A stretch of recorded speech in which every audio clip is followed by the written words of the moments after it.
She left a very detailed diary, which I'm sure you've read. Yes.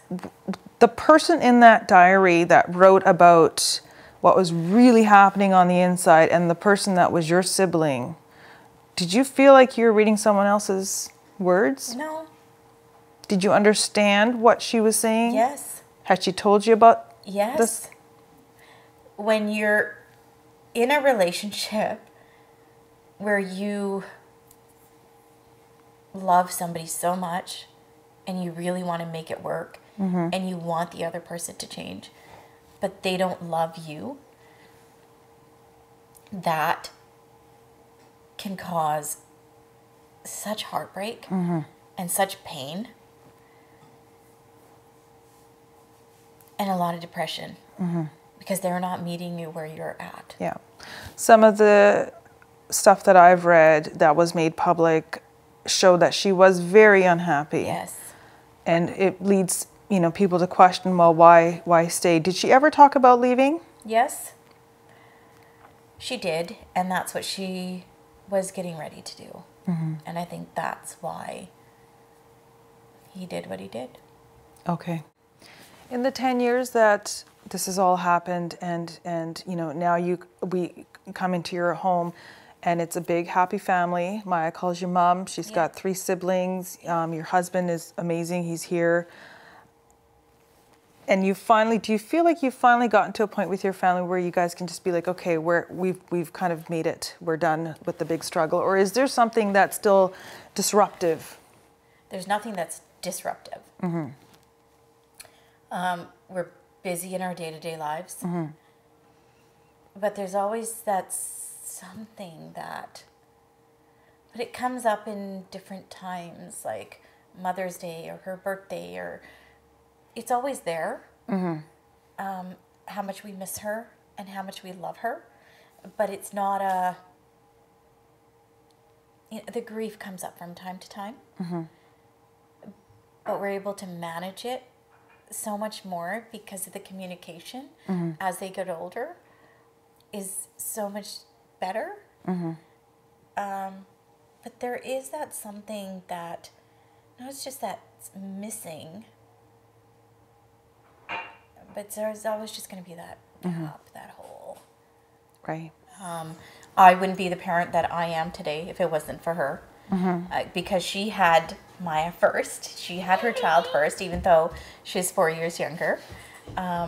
She taught me everything about how to be a parent.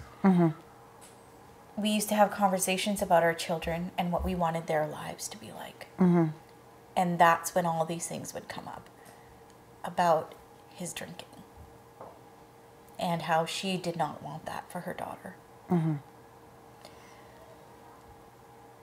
The last conversation I had with her was when my daughter, my husband, and I were about to leave for Edmonton. And it was just a random conversation. I was at my parents' house, and she said to me, I said, are you able to come by to see us?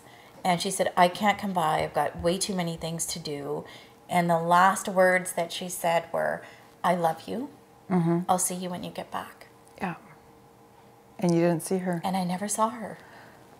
Were you on it? Were you in town when all this happened? No, we left that very next day. But that day that I left, that morning, I had a dream. That something was wrong and I couldn't sleep. And I got up at, I think it was about 3 or 4 o'clock in the morning, and I started pacing, and I thought it was because I was having anxiety over the trip. I'm traveling with a kid, and it's so much to pack, and bottles and diapers and wipes, and remember, I thought that was the anxiety, but it, you look back on things now, and every time I have, I don't know how to say this. It sounds like the dumbest thing in the world to say. We've been taught these silly, silly, silly things that are so ingrained in us as we're growing up as like families of Indian parents, that if milk spills, that it's a bad omen and it's a bad sign. And every single time that has happened to me, something horrible has happened. And it's just the silliest thing, and I just want to break free from that, and I can't. And that morning when I woke up and I'm packing all this stuff and I'm pouring my daughter's milk and her bottle just spilled everywhere. And I already knew from the feeling that I had that something was wrong. Mm-hmm. And so when I'm packing, fine, you push it all away because you're like, okay, you're gotta just go, gotta go, overthinking. yeah. I gotta go, I gotta go. Got there, we got to Edmonton. Everything was fine, but it was 7 o'clock. So 7 o'clock in the morning is when I was up, and the milk had spilled, and I'm just trying not to be anxious, not to think about something's going to go wrong on the plane. Something's going to, happen. Mm-hmm. I'm traveling with a little kid. 7 o'clock, 12 hours later, I get the phone call. I get a few phone calls from her best friend, from two of her best friends. One was a police officer and said, she's not here, something's wrong. And I knew right away. What did you know? I knew that he did something. How or why I knew, because yes, they were having problems. You never ever think that somebody has the capacity to do that. Mm-hmm. That somebody that you know has the capacity to kill somebody. You never, ever think that. Mm-hmm. But at that moment, I knew. Had you ever thought of that before that incident? No. What was your relationship with him before that? It was great in the beginning, but it was that very last year when he tried to really take her away from everybody. Mm-hmm. And they stopped coming over. Mm-hmm. And if she did come over, it was just her. And he really tried to cut her off from everybody. So isolation. Mm-hmm. He really tried to isolate her from everyone. Why do you think that was? Oh, because he planned to do this. I think he planned to do this. That's why he was cutting himself off from everybody as well. Was there a plan where he wanted his parents and brother to all live together? Yes. And that was one of the issues? Well. Yeah. Being a daughter-in-law myself, it's not going to be, oh, yay, I'm totally excited about this. Mm-hmm.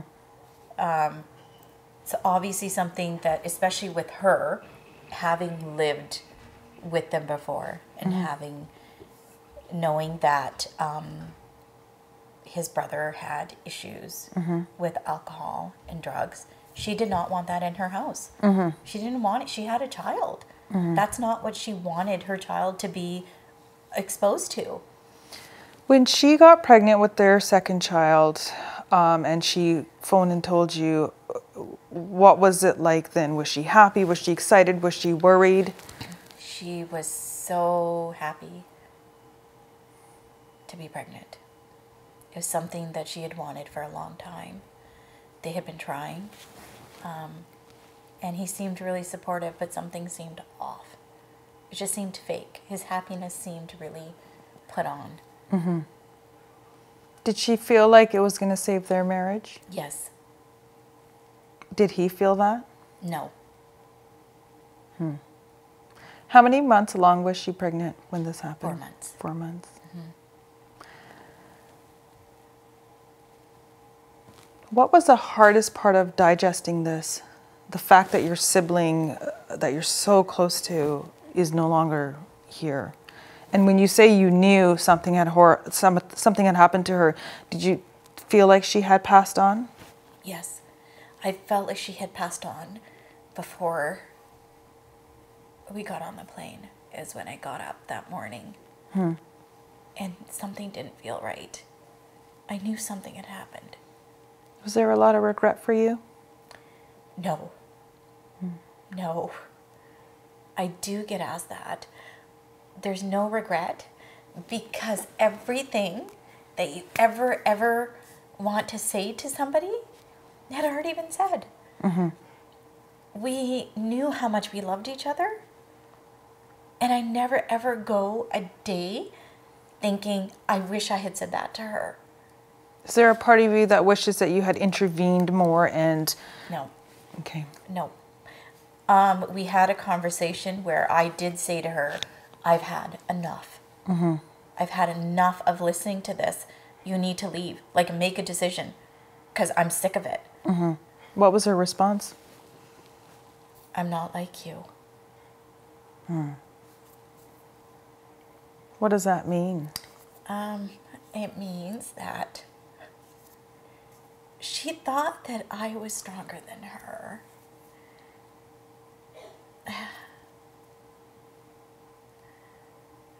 Which is strange, because I always thought she was stronger than me.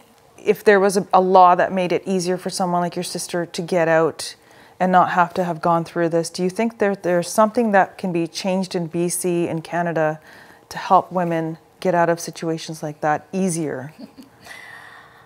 I don't know if it's a law. I don't understand how a law can help you get out of your abusive relationship.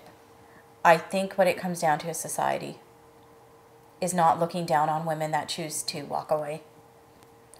I think we're very judgmental on women that,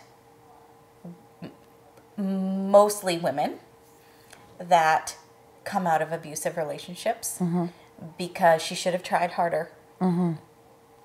It's okay if he was beating her or drinking. She should have put up with it. Laws can't change those things. Before this last incident, before all of this happened, did she ever make an attempt before that to leave him? She had come over to our house, like to my parents' home. And he had said that he was going to change. And he would stop drinking, and be more connected and be a better father.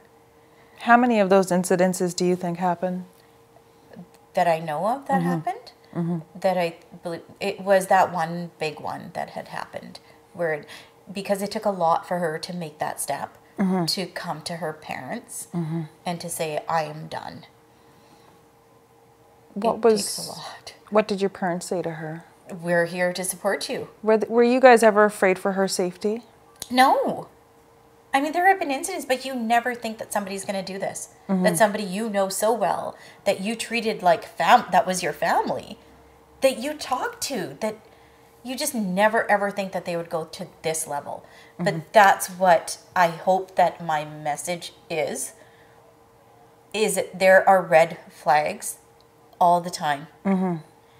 The disassociation, the isolation, that's a huge one.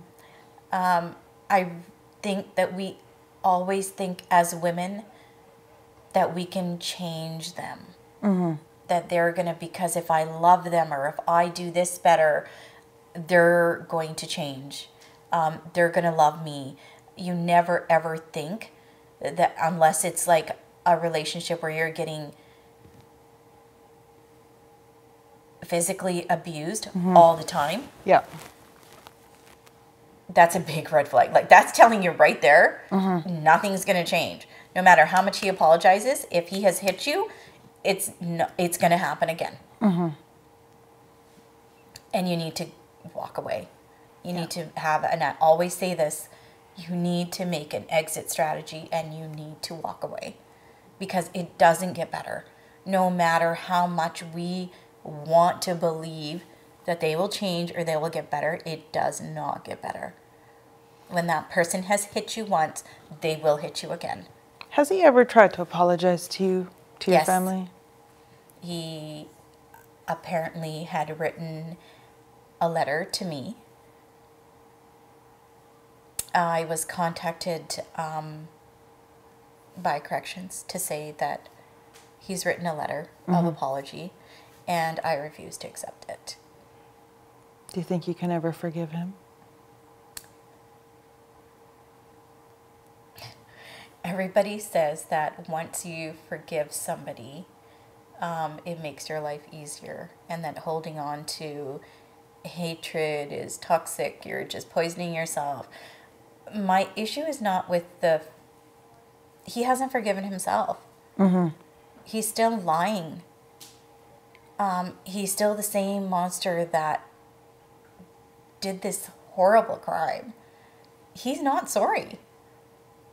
So forgiveness is something that is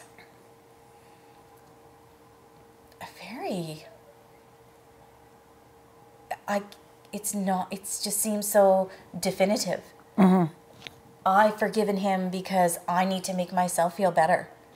Or I need to... Because this wasn't like he stole some money from you and then that was it. This is a really big deal. It was a big deal, and he's not sorry for it. He's still acting like he's the victim. I can't...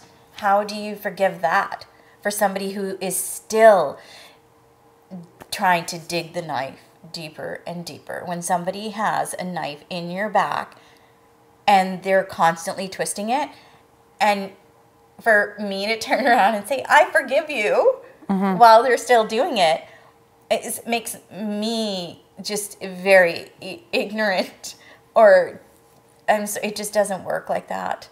It's not as easy to say, I forgive you for what you did. Yeah. When somebody's not sorry. Is it annoying when people say that to you? Yes. It's annoying because I think the whole concept of forgiveness is so individual. It hasn't been easy. The whole trying to adopt a child is hard. Trying to adopt a child that you think that if it's from your own family, from your sibling, that is just a non-issue. Yeah. Right? Because when, let's just say, for instance, that this was his sister's child, his brother's child, it wouldn't have even been an issue. Well, yes, of course you're taking that child. Because that's just what you're supposed to do. But when it's the girl's family,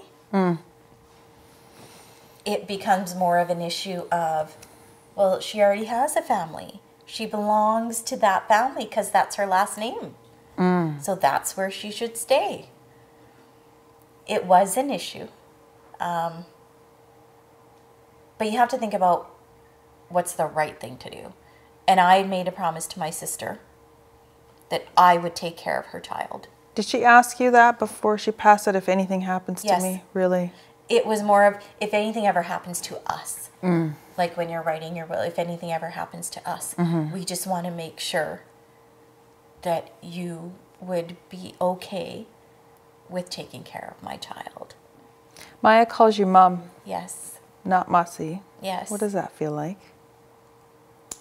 It was a discussion that we had when she had first come, because she was used to calling me Masi. And I had asked her, I didn't want her to feel any different because Savina was calling me Mum, and I didn't want any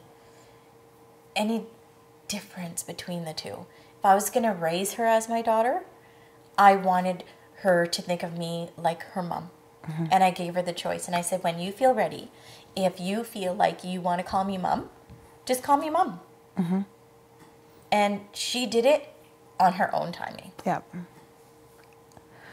She's turned into a pretty awesome kid. Yep. I think your sister would be very proud. Yes.